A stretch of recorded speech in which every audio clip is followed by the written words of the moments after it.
তো বন্ধুরা, আমাদের এখানে কিন্তু এখন শীতকাল এসে পড়ছে, মোটামুটি মানে ভালোই শীত এখন।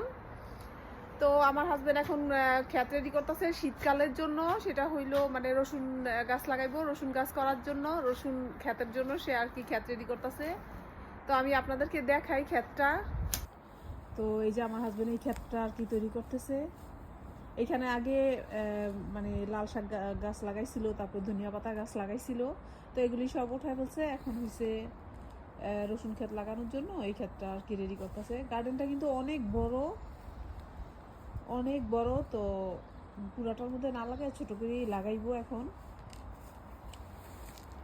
তো রেডি করতেছে, আর এটার মধ্যে গাছ লাগাইয়া একদম মানে ব্যাট দিয়া রাখছে, সুন্দর করে বানাইছে। অবশ্য এগুলি সব আমার হাজবেন্ডই বানায়, আমি জাস্ট ভিডিও করি।